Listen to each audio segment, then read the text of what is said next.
Empat orang meninggal dunia pasca kecelakaan yang terjadi di ruas tol Pemalang Batang arah Semarang, Jakarta. Penumpang merupakan rombongan ibu-ibu PKK dari Semarang yang hendak berwisata.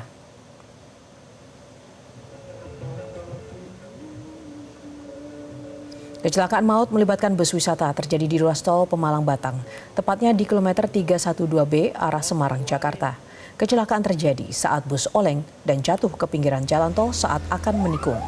Dugaan sementara, sopir tidak dapat mengendalikan laju kendaraan saat akan menuju gerbang tol Gandulan. Akibat peristiwa ini 4 orang meninggal dunia, sementara belasan penumpang lainnya mengalami luka-luka.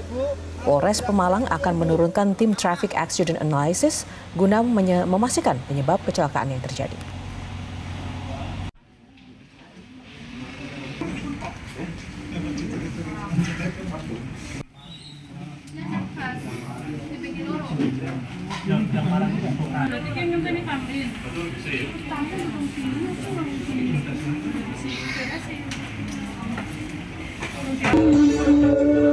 Dan pemirsa, untuk mengetahui kondisi pasca kecelakaan bus pariwisata ini, informasi selengkapnya akan disampaikan oleh kontributor Metro TV Bambang Mujiono langsung dari Pemalang, Jawa Tengah. Bambang, selain ada 4 korban meninggal dunia, apakah ada korban luka yang dirawat di rumah sakit terdekat?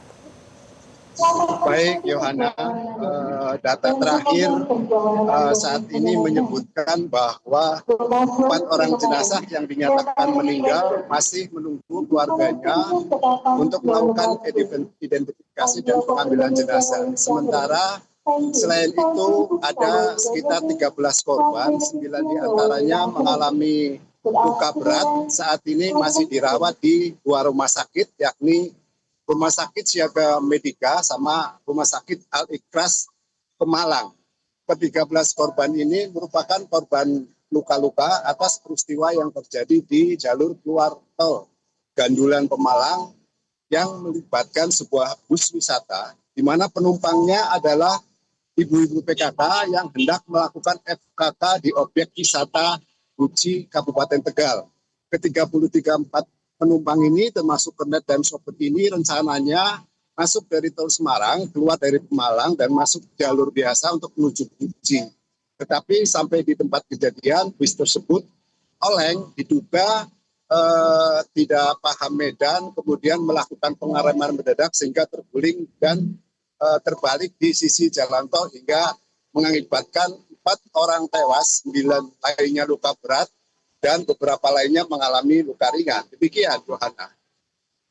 Baik, meskipun masih harus ada penyelidikan lebih lanjut lagi, namun apakah ada mungkin keterangan sementara terkait penyebab terjadi kecelakaan secara lebih detail lagi, Bambang? Saat ini pihak kepolisian masih fokus kepada penanganan korban serta survei dan olah TKP atau pengamatan di lokasi kejadian. Hingga saat ini polisi belum memberikan pernyataan resmi apa penyebab kecelakaan itu. Namun demikian, Polres Pemalang dalam hal ini akan melakukan atau menerjunkan dengan berkoordinasi dengan Polda Jateng, yaitu tim analis kecelakaan di lokasi kejadian. Demikian, Yohana. Nah, apakah sering terjadi kecelakaan di titik yang sama menurut informasi yang Anda pantau di lapangan? Berdasarkan informasi dan pantauan saya di lapangan, kecelakaan yang terjadi di luar pintu tol ini sangat jarang terjadi.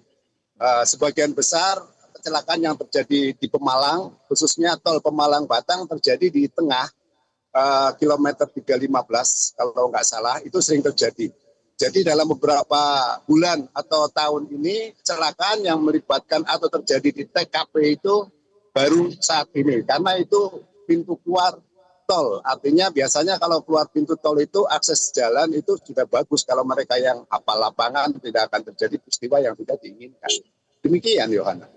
Nah, dari peristiwa yang terjadi, apakah ada efek lain yang diakibatkan dari kecelakaan yang terjadi, misalnya dari sisi lalu lintas dan juga akses lalu lintas di lokasi?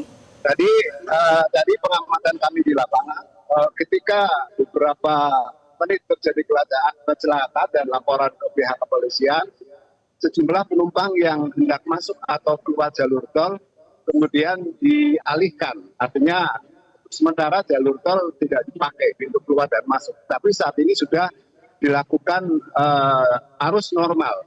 Tetapi yang terjadi atau yang kita lihat secara pengamatan adalah sisi pembatas jalan yang mengalami kerusakan akibat tertabrak oleh bus wisata itu. Namun sejauh ini hingga kami terakhir keluar dari TKP, kondisi lalu lintas sudah normal. Demikian, Yohana.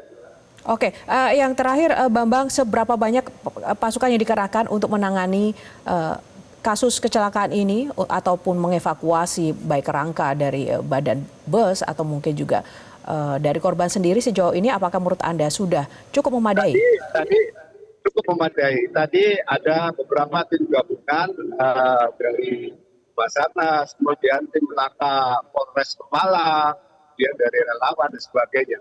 Tadi juga proses evakuasi agak cukup memakan waktu karena posisi korban yang terjepit atau tertindih badan mobil, kemudian lokasi jatuhnya truk, maksud saya jatuhnya bus itu juga sangat agak dalam atau sulit untuk dilakukan evakuasi, sehingga ya kurang lebih agak lama. Namun berkat kesikapan dan koordinasi tim gabungan yang saya perhatikan cukup bagus, akhirnya proses evakuasi bisa diselesaikan. Saat ini hanya tinggal meminggirkan badan bus yang saat ini akan ditarik ke pos lantas yang jaraknya kurang lebih hanya sekitar 1 kilometer dari lokasi kejadian. Baik, terima kasih Bapak Mujiono langsung dari Pemalang, Jawa Tengah untuk ulasannya langsung dari lapangan. Jelajahi cara baru mendapatkan informasi. Download Metro TV Extend sekarang.